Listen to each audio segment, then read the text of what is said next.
troubled by this have to be as intense and as organized and as adamant about this issue as folks on the other side who are absolutists and think that any gun safety measures are somehow an assault on freedom or communistic or a plot by me to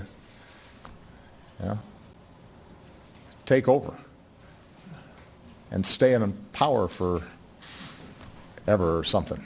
I mean, there are all kinds of crackpot conspiracy theories that float around there, some of which, by the way, are ratified by elected officials in the other party on occasion.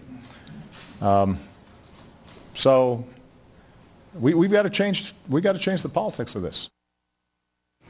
That was President Obama earlier today attacking the GOP on the issue of gun control during remarks at a press conference.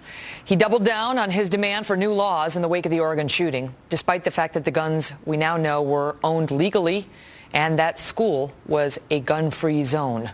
Joining me now, Milwaukee County Sheriff David Clarke and Jeremy Byrd, who served as National Field Director during President Obama's 2012 campaign.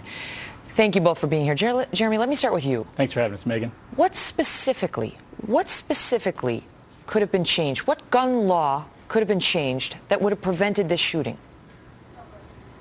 Look, I'm not sure, is the honest answer, right? Each one of these incidents is completely unique. What we do know, though, is over the last several years, we continue to see this kind of violence, these kinds of mass shootings all over our country.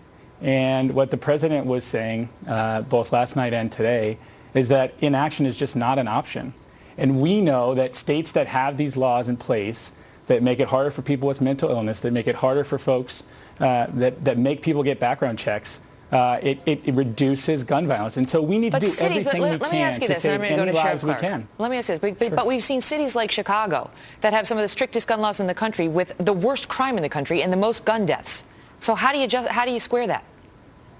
Yeah, look, so I think we need a national background check law here, and guns are going to cross borders. But background check doesn't necessarily detect mental health problems. Well, it would help. It would be one step. See, the problem here is that there are steps that we can do to decrease this. We're not going to solve it all. We need a comprehensive approach to solving this problem. But we need to do something and stop just saying that the status quo is okay, because it's not. Okay. Sheriff Clarke, let me ask you. President Obama said we can't sort through and identify ahead of time who might take actions like this. The only thing we can do is make sure they can't have an entire arsenal when something snaps in them. It sounds like he's given up on the mental health piece of it. Well, first of all, we have ample evidence of the president usurping his authority under the Constitution in relation to what he just said. Look, I get tired of being lectured by somebody who has basically a platoon of armed individuals that cover him and his family, and rightfully so, but on a daily basis, while he expects the rest of us here at ground level, average citizens, ordinary citizens, to have to outsource their personal safety to the government. I'll answer your question, what law could be changed. We should get rid of these gun-free zones.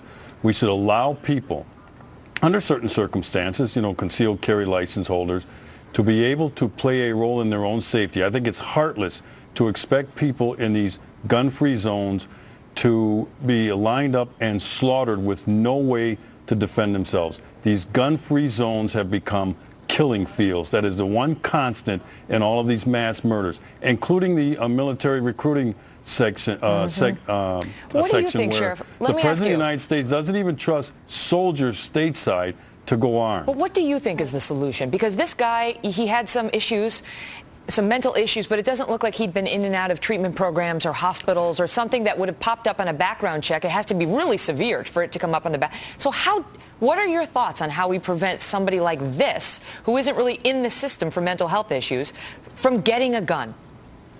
Yeah, there's no panacea here. There are no absolutes. Here's some things that I think might work, though. First of all, we're not going to ever eliminate the likelihood of something like this happening again, okay? Unfortunately, we're an open society. But here's what I think should happen. Citizens should be allowed, under the Constitution, they have that right anyway, to play a role in their own personal safety. The only thing that stopped that incident yesterday was when a good guy, a police officer with a gun, showed up, and they were able to neutralize that homicidal maniac. But as you know, Megan, it was too late. The carnage had already occurred. So if somebody, what we can do is mitigate. In other words, This guy comes into the class and starts lining people up. 1, 2, 3 people, even an armed security guard. I think this is the craziest thing in the world for a student to have to rely on an unarmed security guard for their safety. But if there's 1, 2, or 3 people with a firearm in that classroom, a lot of that carnage could have been avoided. Not all of it, maybe. Okay. Maybe he gets off a shot or two, and then that's about it. Guys, thank you. Thank you, Megan. While the gun control debate is in full swing again, did you hear much discussion today about how the shooter specifically targeted Christians? Up next, we'll take a look at that issue. Plus, a new poll out today.